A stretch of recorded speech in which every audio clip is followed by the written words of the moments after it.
Are you ready? Make sure to subscribe and click the bell to stay notified.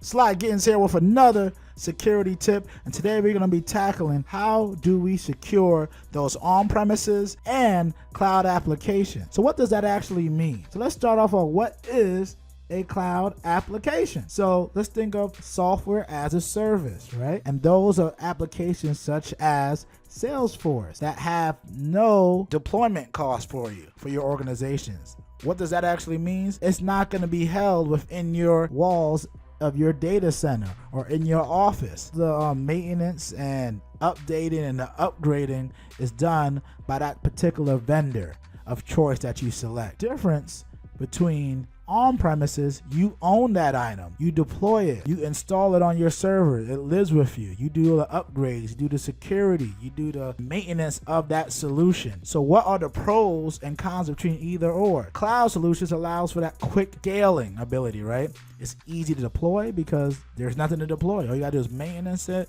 do your policy, do your configurations, and you're done. Another party does the security, the updating, and they handle the management interface for everything. Where it's not so great is you lose control. So if you want to define your own security parameters, you can't do that. If you find a day zero update, you can add it there. You can request it to be added by that manufacturer, but you no longer own that solution. So with on-premises, you get a little bit more control. You can define your policies, you can do your security, you can do your patching whenever you want to do it. So which one is better than the other? There isn't. This depends on your use case, on what do you actually need. Cloud has made it easier to spin up applications at a moment's notice because, again, there's no software that you need to deploy. The software is taken care of for you by another vendor to handle that. So discovery questions. Let's talk about when you're selecting a multi-factor solution or a single sign-on provider or identity assurance provider.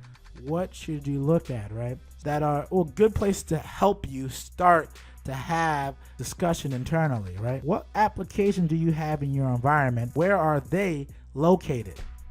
Why do I start off with there? Because first and foremost, you need to know, what are we trying to protect? What do you deem secure and that you want to add another layer of security on top of there? What applications that have a lower priority in your environment versus higher priority applications? Do you currently have a multi-factor security solution in place? Do you have one? Do you like the one that you're using? Does the one that you have, does it solve all your problems or majority of your problems? If the answer is no, revert back to the next one and find a solution that we're going to talk about today that can actually help you secure those on-premise and cloud applications. How would you want to secure the user's login experience? Again, the reason why we're doing this for is to keep our organization safe, and our organizations are made up of people who accessing these applications that we use to do business. So you want to define how you want the user experience to be and how do you want them to be challenged going forward. Did you want a static challenge where everyone does the same thing? Do you want to prioritize that CEOs or higher level executives or admins stringent security measures? And do you want your salespeople just to have step up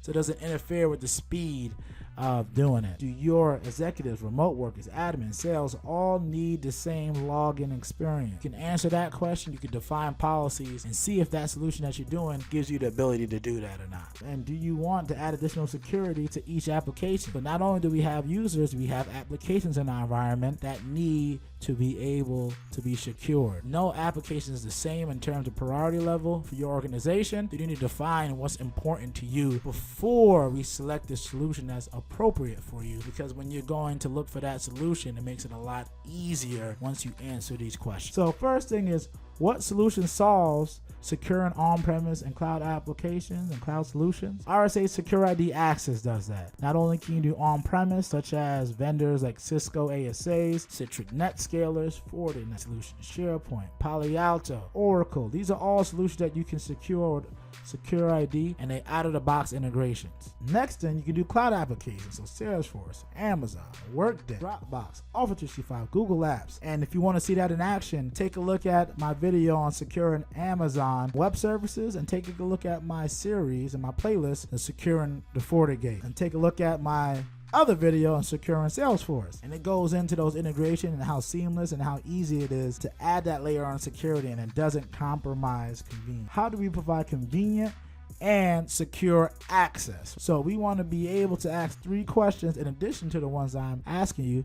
Who can have access? What can they have access? And where can they have access? I like to focus on where can they have access because that'd be important. If your company is like a call center, your employees never leave the office. They should never access the information outside of their office. You can set up a geofence that allows you to secure all the people for that environment. So when they leave, they don't have access. They won't be granted to be denied access into the applications. This can help you from those attacks where someone is, compromised and now they logging in a different location. What can they have access to? They're a remote worker to your FortiGate VPN solution, but they don't need access to web services because they have no reason being in there. They don't have no business case. RSA can restrict those applications. Then you have who can have access to. Again, defining those policies. So Sylvester Gittins, a technology consultant, does he need access to Dropbox? And the answer is yes, but he doesn't need access to SharePoint because he's not an admin who needs that. So don't grant Sylvester access. He shouldn't be able to see it at all in his console, and you can do that through RSA's single sign-on portal. You need to be able to have the flexibility to deploy and whatever deemed to be secure.